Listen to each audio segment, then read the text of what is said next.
Fakta Alkitab dalam episode kali ini akan mengungkap fakta-fakta penting dan bersejarah tentang Taman Getsemani.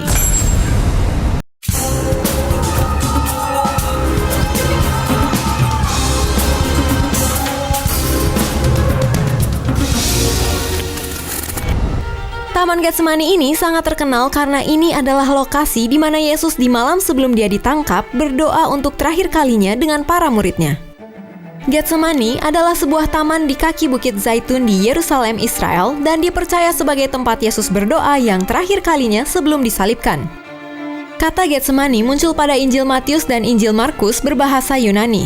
Kata ini berasal dari Assyria yang artinya alat pemeras atau penghasil minyak. Matius 26 ayat 32 dan Markus 14 ayat 32 menyebutnya koreon atau tempat. Injil Yohanes 18 ayat 1 mengatakan Yesus memasuki sebuah taman atau dalam bahasa Yunani Kepos bersama dengan murid-muridnya. Taman Getsemani terletak di kaki Bukit Zaitun di balik bukit di seberang lembah Kidron, Yerusalem yang dipercaya sebagai tempat di mana Yesus dan murid-muridnya berdoa sebelum Tuhan Yesus disalibkan. Rasul Yohanes menyatakan sebagai taman di balik saluran Kidron. Di Taman Getsemani terdapat 8 pohon zaitun yang sangat tua dan tidak dapat lagi dipastikan umurnya. Beberapa ahli botani menyatakan bahwa pohon-pohon itu mungkin berumur 3.000 tahun. Tidak diragukan lagi, pohon-pohon itu adalah tempat di mana Tuhan Yesus berdoa di malam deritanya. Dari Taman Getsemani ini, kita dapat langsung melihat kota Yerusalem, posisinya berhadapan. Untuk mempelajari asal-muasalnya, studi dilakukan tim dari National Research Council Italia bersama berbagai perguruan tinggi Italia selama 3 tahun. Tim menyelidiki 8 pohon zaitun yang berlekuk-lekuk kasar di Taman Getsemani yang salah satunya menjadi situs suci bagi umat Kristen. Dari 8 pohon zaitun, 3 diantaranya diperkirakan ada sejak pertengahan abad ke-12. Akar yang di dalam tanah tentunya diperkirakan berusia lebih tua lagi. Zaitun ini menjadi salah satu pohon berdaun yang tertua di dunia. Tanaman dengan usia yang lebih tua belum pernah dilaporkan dalam literatur ilmiah, kata Ketua Tim Penelitian Antonio Cimato dari CNR Tree dan Timber Institute di Florence.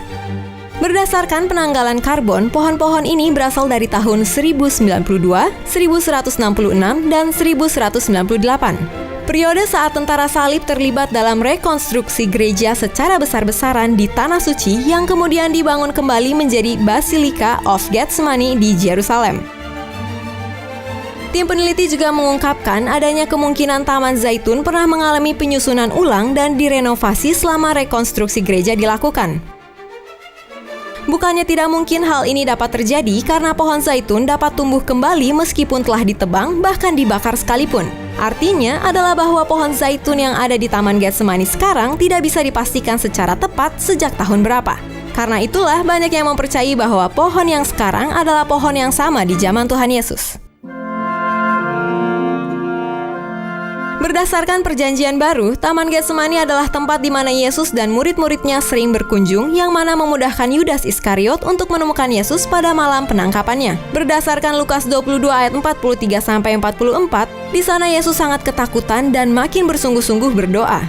Begitu sampai di Taman Getsemani, wisatawan dan peziarah akan menjumpai basilika yang dibangun pada era Kekaisaran Theodosium pada tahun 379 hingga 395 Masehi. Tapi sayangnya, basilika ini mengalami kehancuran saat terjadi Perang Salib.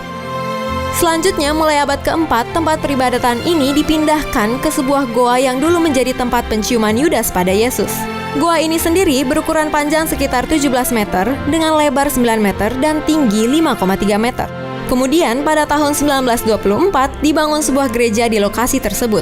Di tengah gereja, ada satu batu berukuran besar yang sering disebut sebagai batu sakrat maut. Batu ini diyakini merupakan tempat Yesus berdoa dalam sakrat maut sampai berkeringat darah sebelum dihianati oleh Yudas dan ditangkap para serdadu. Gereja ini diberi nama Gereja Segala Bangsa karena pembangunan gereja ini dibiayai oleh 12 negara di dunia yang kemudian ditandai dengan lambang-lambang dan kubah gereja. Selain memiliki nama sebagai gereja segala bangsa, gereja ini juga dikenal sebagai gereja agoni yang artinya penderitaan. Oleh karena itu, interior gereja ini berkesan agak gelap guna disesuaikan dengan arti nama gereja tersebut. Saat ini, ribuan peziarah dari seluruh dunia datang dan mengunjungi Taman Getsemani untuk berdoa dan mengenang malam di mana Yesus ditangkap dan akhirnya disalibkan. Itulah fakta-fakta Alkitab seputar Taman Getsemani. Jangan lupa like, comment, share, dan subscribe agar kamu tidak ketinggalan fakta-fakta Alkitab lainnya yang pasti akan membangun imanmu kepada Tuhan. God bless you!